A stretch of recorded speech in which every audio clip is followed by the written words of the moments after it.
So let us now proceed to the third form in corporate liquidation, which is the so-called statement, statement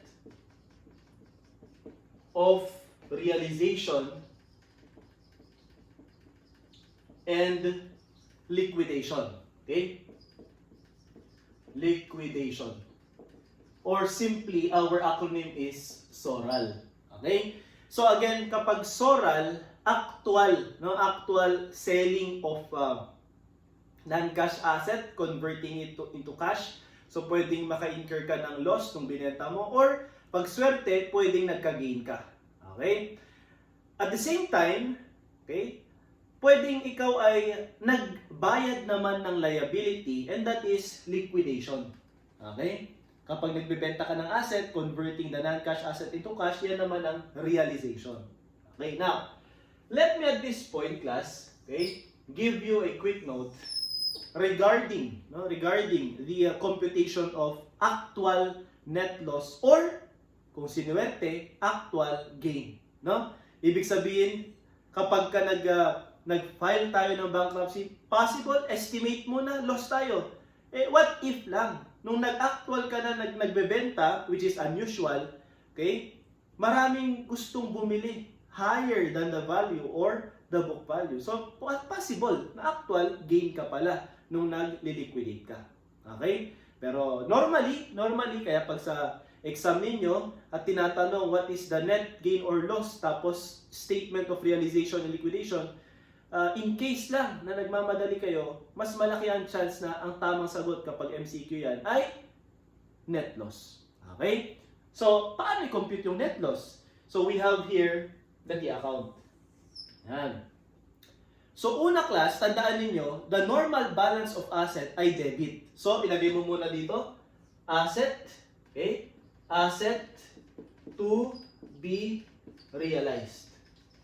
Okay? Yung mga assets na ibebenta mo para maging cash. Ulitin ko class para maging cash. Para mas madaling i-distribute. Ngayon, ibig sabihin, hindi kasama dito sa assets na ito yung cash balance. Tandaan yan class Okay? Our acronym here is A to B R. Okay? Assets to be realized, hindi kasama ang cash balance. Next, during the process of liquidation, possible na nagbenta ka ng non-cash asset, pero hindi ka pa binayaran agad ng cash. Example, binenta mo inventory, debit cost of goods sold, credit inventory, pero instead of debiting cash, crediting sales, on account niya binili. Receivable yon. So, ibig sabihin, meron kang additional assets acquired. Okay? Assets acquired. Hindi po ito class, tanggalin natin sa isip natin na nag-liquidate na, bibili pa ng additional inventory. Hindi ganon. Nag-liquidate na, bibili pa ng equipment, gagawa pa ng building. No, hindi ganon. Okay? Ito po yung asset acquired during liquidation na normally receivable. O kaya naman, kung hindi accounts receivable, interest receivable. Di ba? Okay? May interest income ka, may interest receivable. Ayan. So, aside from asset, sa kabila naman, liabilities. So, nandito naman ang tinatawag nating liabilities, to be liquidated. Yung mga babayaran nating liabilities, bank loan, salaries payable, taxes payable, accounts payable, notes payable, etc. So, ito po, L to BL.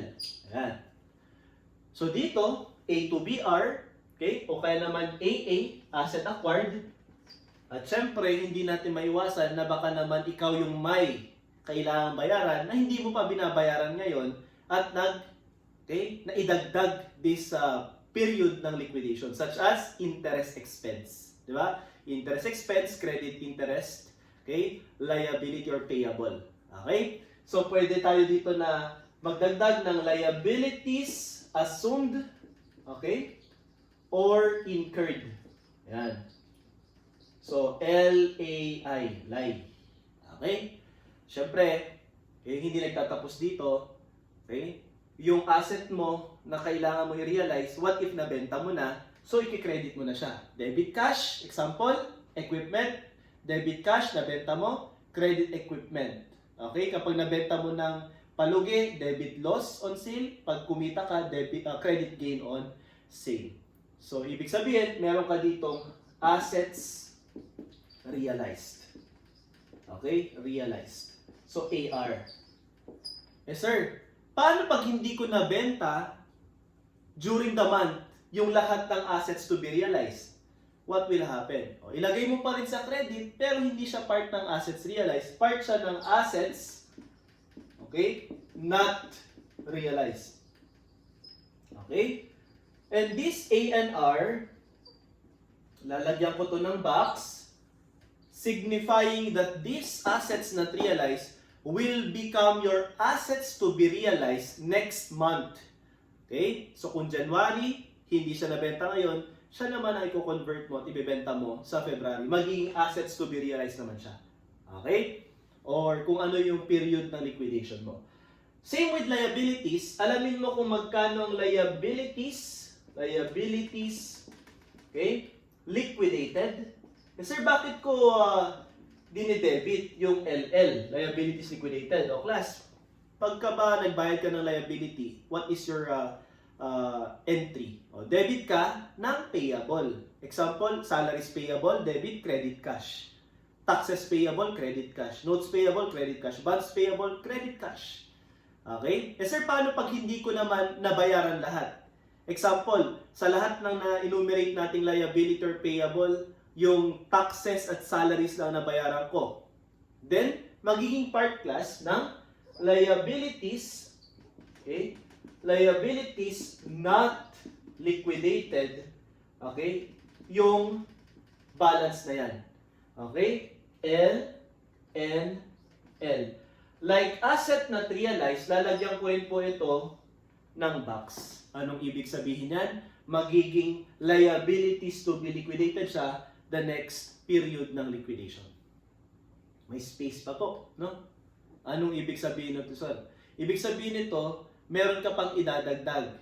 Kung mapapansin nyo, asset, asset, layab, layab, layab, layab, asset, asset. Puro balance sheet accounts. Di ba? Paano kapag ka may income statement account na affected due to such liquidation? Such as cost of goods sold. Di ba? Credit inventory. Inventory balance sheet account, real account, cost of goods sold, income statement account, nominal account. Kaya, maglagay ka dito ng supplemental, okay, debit. Yan. So, papasok na dito si cost of goods sold, okay, interest expense, budget expense, depreciation expense, etc. Okay? Or loss on sale. Okay? So, yung mga income statement account, supplemental debit. Sir, paano kapag kumita interest income, sales, di ba? Gain on sale. O, itong mga ito naman, supplemental credit naman siya. Supplemental credit. So, dito mo naman ilagay. Okay? At, i-total po natin. Okay? Total. Magkano po ang total ng assets to be realized, assets acquired, liabilities liquidated, liabilities not liquidated, supplemental debit. Magkano naman ang total? Okay? Ng liabilities to be liquidated, liabilities assumed or incurred, assets realized, assets not realized, and supplemental credit. So kapag ka-inad naman natin to, huwag mong kalimutang ineto. Di ba? So compute the net amount. At kung dito ang balance sa debit, ibig sabihin, net loss po tayo. Okay? Kapag dito naman ang balance, ito naman po ay net gain. Bihira po na net gain, normally, net loss. Okay? So, ito, para lang makompute mo yung supplemental debit at ang net gain or net loss. Okay? Pero may mga tinatanong, okay, sa SORAL, maliban sa net gain or net loss na ito, pwedeng tanungin how much is the estate deficit end or the balance of estate deficit. Okay naman, yung hindi mo isinama dito, okay, sa T account, which is cash, di ba? Pwedeng tanungin, magkano naman or how much is the cash balance? Ayan. So kung ganun class, ituloy na natin. Okay? Assuming, no, net loss ang result. Okay? So kung net loss ang result class, ang gagawin mo ay idadagdag mo yan sa tinatawag nating estate deficit. So, second step, you have here the beginning estate deficit. Okay? Dadagdagan mo to, so this is negative kasi nga deficit, di ba? Dadagdagan mo to ng net loss. Okay? Ayan ha. O kaya naman, kukontrahin mo net gain. Okay? So normally, add yan. Okay? Tapos, you will be computing for the ending estate deficit. At negative po yan. Okay? So that's step 2. Computing for the estate deficit end. Okay? Now, yung step 3 natin, okay? Step 3 natin ay to compute, no, for the cash balance.